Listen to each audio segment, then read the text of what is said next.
এই মুহূর্তে সব থেকে বড় খবর, বিজেপি তার প্রার্থী তালিকা চূড়ান্ত করেছে এবং এই সময় লাইভের হাতে সেই প্রার্থী তালিকা চূড়ান্ত প্রথম পর্যায়ে এসে পৌঁছেছে।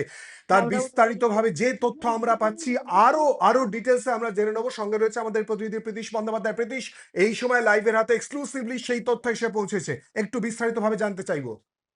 দেখো, প্রথমেই বলবো 144 আসনের প্রথম দফার যে প্রার্থী তালিকা, সেই প্রার্থী তালিকা বিজেপির তরফ থেকে প্রকাশ করা হলো। মূলত একাধিক জায়গায় যারা সিটিং এমএলএ ছিলেন, অর্থাৎ যারা বর্তমানে বিধায়ক রয়েছেন, তাদেরকেও কিন্তু প্রার্থী করা হয়েছে। যেমন তুফানগঞ্জে মালতী রাভা রায় তিনি ছিলেন, তাকে প্রার্থী করা হয়েছে। এছাড়াও শীতলকুচি সাবিত্রী বর্মন, তাকে প্রার্থী করা হয়েছে। আমি কতগুলো বড় বড় নাম শিলায়িতটা বলার চেষ্টা করব।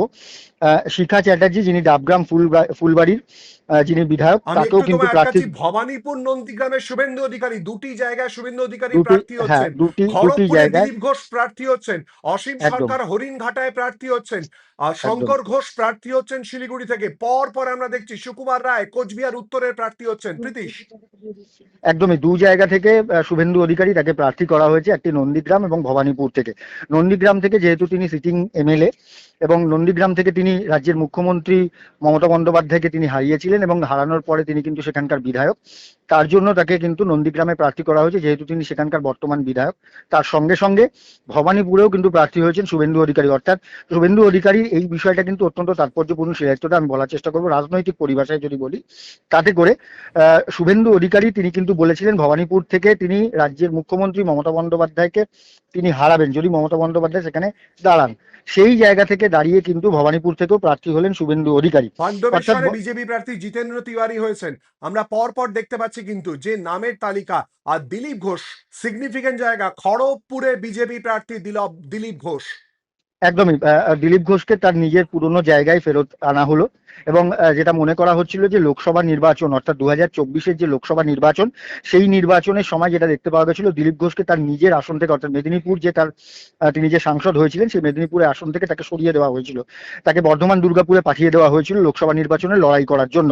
কিন্তু এবারে বিজেপির তরফ থেকে দিলীপ ঘোষের ওপর ফের ভরসা করা হলো।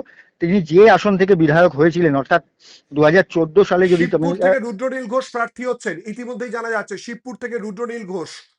একদম হাওড়া শিবপুর থেকে কিন্তু রুদ্রনীল ঘোষ, সজল ঘোষ তিনি বরানগর থেকে প্রার্থী হচ্ছেন। এবং তার সঙ্গে সঙ্গে যেটা আমি শিলাইতরা বলার চেষ্টা করছিলাম, যে দিলীপ ঘোষ তিনি কিন্তু 2014 যখন নির্বাচন হয়েছিল, সেই জায়গা থেকে তিনি কিন্তু দীর্ঘদিন ধরে খড়গপুর সদর থেকে তিনি কিন্তু লড়াই করতেন, বা তার যদি বিধানসভা কেন্দ্র সেই জায়গা থেকে দেখেন, তাহলে কিন্তু সেখান থেকে তিনি কিন্তু অত্যন্ত গুরুত্ব দিয়ে সেই আসনটিকে দেখতেন।